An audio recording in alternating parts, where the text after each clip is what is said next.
మాతృదేవోభవ. నేను మీ శ్రీధర్. ఇప్పుడు మనం చెప్పుకోబోయేటటువంటి అంశం ఏంటంటే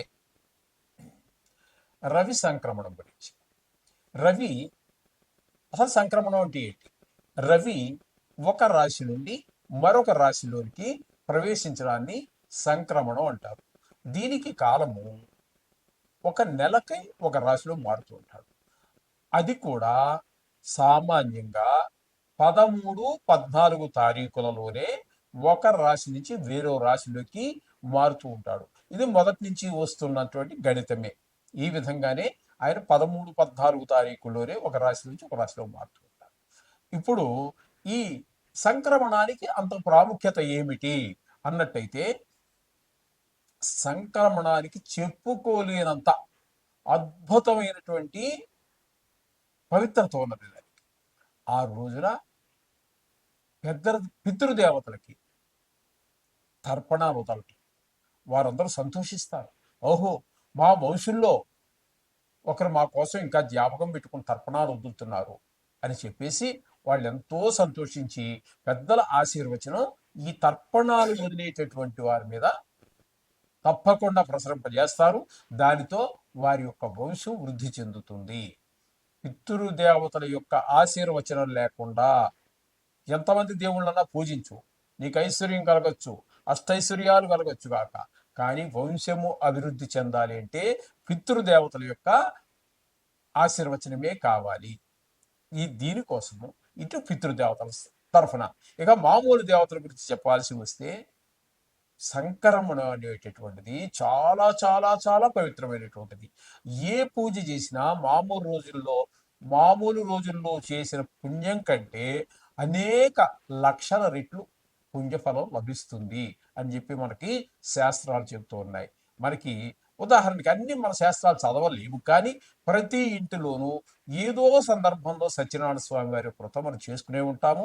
అప్పుడు కూడా ఆ సత్యనారాయణ స్వామి వ్రతంలో కూడా సత్యనారాయణ స్వామి వ్రతం ఎప్పుడు చేసుకోవాలి అనేటటువంటి ఒక ప్రశ్న వాళ్లే వేసుకుని సమాధానం చెప్పేది ఎప్పుడంటే, ఏకాదశి రోజున కానీ, పౌర్ణమి రోజున కానీ, సంక్రమణం రోజున కానీ ఈ యొక్క వ్రతాన్ని చేసుకుంటే, అలాగే ఇంట్లో శుభకార్యాలు జరిగేటటువంటి సందర్భాల్లోనూ ఈ యొక్క వ్రతాన్ని చేసుకుంటే చాలా మంచిదని చెప్పడం జరుగుతుంది.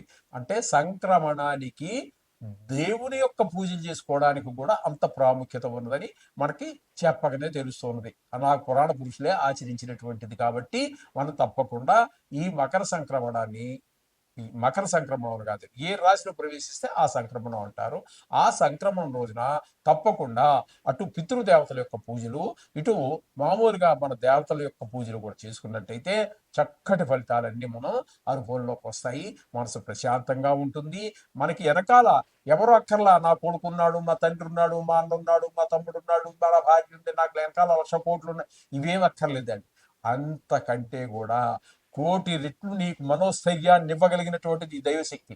అటువంటి దైవశక్తి మనకి సమకూరాలి అన్నట్టయితే పెద్దలు చెప్పినటువంటి ఇటువంటి పర్వదినాలలో తప్పకుండా ఈ యొక్క పితృదేవతలకి సంతృప్తి కోసం తర్పణాలు ఎదుర్కోవటము, ఇటు మామూలు దేవుడికి సంబంధించి పురాణాల్లో ఏమేమి చెప్పారో చెప్పడం కూడా చేసుకోవచ్చండి. దేవతలకు సంబంధించినటువంటి సంక్రమణం రోజు ముఖ్యం అక్కడ.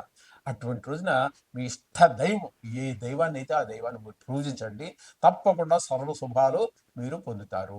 ఇది మీ అందరికీ తెలియజేస్తున్నాను. ఇప్పుడు మనం చెప్పుకోబోయేది ఏమిటి అంటే, ఇప్పటి వరకు 13వ తారీఖు వరకు, 13 ఏప్రిల్ 2025 వరకు మేనంలో సంచారం చేస్తూ ఉన్నారు సూర్యభగవానుడు. అటువంటి సూర్యభగవానుడు మనకి 14వ తారీఖు ఏప్రిల్ నెల 2025 నుండి 14వ తారీఖు మే నెల, అంటే కరెక్ట్గా నెల 2025 వరకు మేష సంక్రమణం అంటారు. మేషంలో ప్రవేశిస్తున్నారు.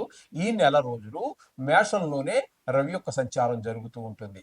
ఈ విధంగా జరగటం వలన ఈ 12 రాశులు ఉన్నాయి కదండి మనకి, ఈ 12 రాశుల వారికి ఏ విధమైనటువంటి ఫలితాలు కలుగుతాయి? శుభ ఫలితాలు కలుగుతాయా, అశుభ ఫలితాలు కలుగుతాయా? ఒకవేళ శుభ ఫలితాలే కలిగేటట్టయితే ఏ విషయాలలో శుభ ఫలితాలు కలుగుతాయి, అశుభ ఫలితాలు కలిగేటట్టయితే ఏ ఏ ఏ ఏ అశుభ ఫలితాలు కలుగుతాయి అనేటువంటిది మనం ముందుగా తెలుసుకున్నట్టయితే దానికి తగినటువంటి పరిష్కారాలు చేసుకోవడానికి మనకి అవకాశం కల్పిస్తుంది. కాబట్టి దీన్ని మనం జ్యోతిష శాస్త్రంలో చెప్పుకోవడం జరుగుతోంది. భూతకాలం గురించి అక్కర్లేదు, అందరికీ తెలిసిపోయిందే. వర్తమానం ఎలా జరుగుతుందో అందరికీ తెలుసు. ఇక దీనికి ఎందుకు ఇంత ప్రాముఖ్యత అంటే మన భవిష్యత్తు, ఈ భవిష్యత్తు ఎలా ఉండబోతుంది, రేపు ఎలా ఉండబోతుంది, వారంలో రేపు వారం ఎలా ఉండబోతుంది, రేపు నెలలో ఎలా ఉండబోతుంది, రేపు సంవత్సరం ఎలా ఉండబోతుంది, రాబోయే నా జీవితకాలం అంతా ఎలా ఉంటుంది అనేటువంటి తెలుసుకోవడం కోసమే మనకి ఈ జ్యోతిష్ శాస్త్రాన్ని మహానుభావులు మనకు అందించారు. కాబట్టి అటువంటి వారికి ప్రణామం చేసుకుంటూ ఈ మేష సంక్రమణం గురించి ఇప్పుడు ఏ ఏ రాశుల వారికి ఏ ఏ ఫలితాలు వస్తాయనేది తెలుసుకునేటువంటి ప్రయత్నం చేద్దాము. కుంభరాశి వారికి ఈ రవి యొక్క మేష సంక్రమణం ఏ విధమైన ఫలితాన్ని ఇస్తుంది అనేటువంటిది సశాస్త్రీయమైన పద్ధతిలో తెలుసుకునేటువంటి ప్రయత్నం చేద్దాము. కుంభరాశికి 3వ స్థానంలో రవి యొక్క సంచారం జరుగుతోంది. ఇక్కడ అంటే ఏ తారీఖు నుంచి ఏ తారీఖు వరకు అన్నట్టయితే 14వ తారీఖు ఏప్రిల్ నెల 2025 నుండి 14వ తారీఖు 5వ నెల 2025 వరకు, అంటే నెల రోజుల పాటు మేష రాశిలోనే రవి యొక్క సంచారం జరుగుతుంది. ఇది కుంభరాశికి తృతీయ స్థానం అవుతుందండి. ఈ తృతీయ స్థానంలో రవి యొక్క సంచారం ఏ విధమైనటువంటి ఫలితాలను ఇస్తుంది అనేటటువంటిది మనం సశాస్త్రీయంగానే తెలుసుకునే ప్రయత్నం చేద్దాం. ఆరోగ్యం, నిత్య సంతోషం, బంధుమిత్ర సమాగమం, అర్ధలాభం, పుత్ర సౌఖ్యం, ఇష్టశుద్ధి. తృతీయగే 3వ స్థానంలో రవి యొక్క సంచారం ఏ విధంగా ఫలితాలు ఇస్తుంది అంటే ఆరోగ్యాన్ని ఇస్తుంది. నిత్య సంతోష, నెల రోజులు కూడా చాలా సంతోషంగా గడుస్తాయి. బంధుమిత్ర సమాగమం, బంధువులు మిత్రులు చిన్నప్పటి వాళ్ళు కావచ్చు, మధ్య వయసులో ఉన్నప్పుడు వాళ్ళు కావచ్చు, వృద్ధం అయిపోయాం ఇప్పుడు మనం, అటువంటి వృద్ధ వయసులో ఉన్నటువంటి వాళ్ళు కావచ్చు, ఎవరైతే మొత్తం మీద బంధువులు మిత్రులు, చిన్నప్పుడు మిత్రులు, మధ్య వయసు, ఏ కాలంలో మిత్రులైనటువంటి వారైనా సరే వాళ్ళందరూ మనం ఏదో సందర్భంలో కలుసుకోవడం జరుగుతూ ఉంటుంది. అర్ధలాభం, మంచి ధనం, ఊహించిన విధంగా ధనలాభం జరిగే అవకాశం ఉంది. పుత్ర సౌఖ్యం, మన పిల్లల వల్ల కూడా మనం బాగా చదువుతున్నారని సంతోషపడతాం, లేకపోతే బాగా ఆటలు సంతోషపడతాం, లేకపోతే ఏదో పాటల పోటీలో ఇక్కడ ఏదో పాల్గొన్నారు, అక్కడ వాళ్ళు విన్ అయ్యారు అంటే వాళ్ళు గెలుపు పొందారు, వాళ్ళు ఏదో బహుమతి తెచ్చుకున్నారు. మన పిల్లవాడి బహుమతి వచ్చిందంటే దేంట్లోనే ముందున్నాడు అంటే పిల్లవాడి కంటే కూడా ఎక్కువగా సంతోషపడేది తల్లి తండ్రులే. తల్లిని తండ్రిని మించి మన యోగక్షేమాలు కోరేటటువంటి వారు ఈ సృష్టిలోనే, ఈ ప్రపంచంలోనే ఎవ్వరూ లేరు. ఇది నిస్సందేహం. ఇది గమనించకుండా పిల్లలు కొంచెం చాలా చండాలంగా ప్రవర్తిస్తూ ఉన్నారు.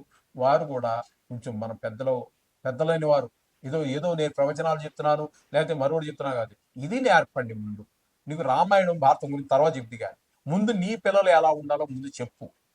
పోనీ రామాయణం భారతం చెప్పడం తప్పను, అది చెప్పే కన్నా నువ్వు చెప్తున్నావా? పిల్లలు తల్లికి తండ్రికి ఏ విధమైన గౌరవం ఇవ్వాలి, ఎలా ఇవ్వాలి, ఎప్పుడు చెప్పారా మీరు? అవి చెప్పండి. అసలు వదిలేసి అసలు దానికి ఇంత పొడుగు సాగదీసుకుంటే ఏం చెప్తావు? దానివల్ల సమయం వృధా అవుతుంది. అయితే వృధా కాదు, ఎంతో కొంత ఉంటుంది, కానీ అది కాదు, అది కరెక్ట్ వే కాదు. It is not correct way, అది సరి అయినటువంటి విధానం కానే కాదు. తల్లిదండ్రులు గౌరవించము, గురువును పూజించము, స్కూల్లో ఎంటర్ అవుతుంటేనే మొట్టమొదటి గేట్ మీద చదివి ఉండేవి ఏమి లేవు. అవి వాళ్ళు స్కూల్ వాళ్ళు వదిలేయండి, కన్న తండ్రిదండ్రులుగా మీరు చెప్పండి, పెద్దలుగా మీరు చెప్పండి, ప్రవచనకర్తలుగా మీరు చెప్పండి, ఎవరికి తోచింది వాళ్ళు. ఇది తెలియని విషయం, అందరికీ తెలుసిన విషయం, కానీ ఎవరు చెప్పరు, నోరిప్పరు. అదే వచ్చిన దౌర్భాగ్యం.